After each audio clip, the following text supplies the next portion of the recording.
This is a permanent magnet, synchronous induced currents, diamagnetic propulsion. I'm making making a spaceship, and I have to put two motors on here. I'm having a problem with this motor. This motor goes on the bottom. This is supposed to bear the permanent magnets. So I'm gonna lock the permanent magnets in all of these sectors, areas, open areas of the stator. The stator. This is going to be the commuter actually, and this is the stator. So I have these magnets are 5 pounds per unit, and that's about 5 pounds per unit.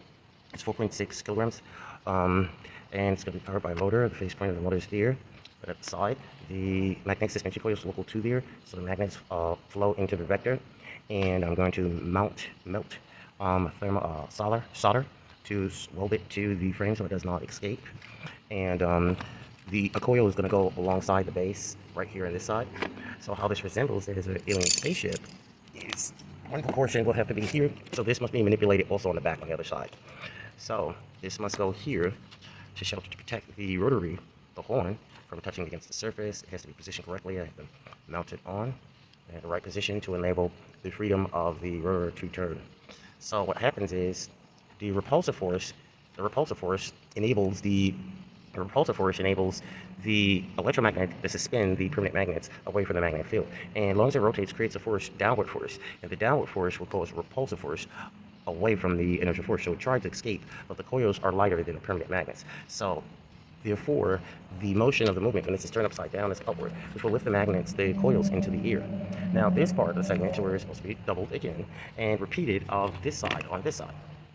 So, therefore, you have there is diverse drive where one wheel is moving one wheel and another wheel is moving another way.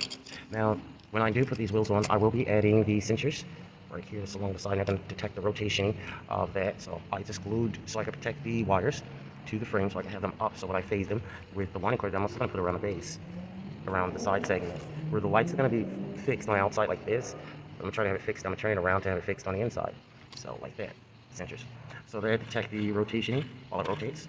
And the central, well, don't have to rotate. The central is actually going to be actually still in place, but this part of the bottom will be rotating while the central fixed still in its place. And that's how the what can I say, alien spacecraft works. Okay, my name is Jermaine Morton. Goodbye. Okay, so finally I add the coils to the permanent magnets that are in, or the permanent magnets are in. I have also wrapped the magnet away.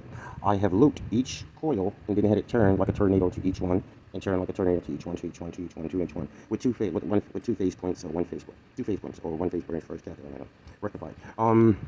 I have two coils, so I have one that circulars, then I have one that loops this way. See, there's another coil that loops this way, giving a couple of turns, and a couple of turns, and a couple of turns, and a couple of turns between each Hall effect terminal. That should push the electromagnet, magnetize the iron, and push the magnetic field downward.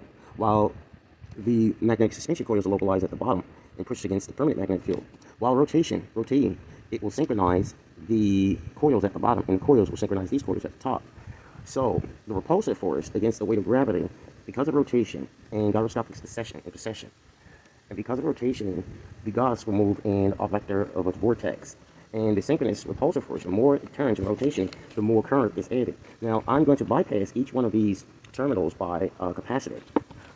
And the capacitor should send energy to the coil, induction coil, to create a greater force than the one up top, and force it to move away from the, against the Earth gravity and the inertial mass of the permanent magnets and the metal and all of it incorporated together. So, I also added the lighting, the sensors right here. I'm going to add the reflective lens that should be within the inside area. I'm going to have to remove the coils and apply see how the sensors is localized against the wall. So I'm going to have to use a reflector to reflect it. And I have a reflector that's going to use as a sheet to put in there and allow that the sense of the rotation of this unit is detected. And then I'm going to use the bottom and create the same thing on the bottom. So it's not going to have this part, but it's going to have this part localized here with another motor on the back of it. Here I'm going to phase these 2 points for cathode and anode and apply that.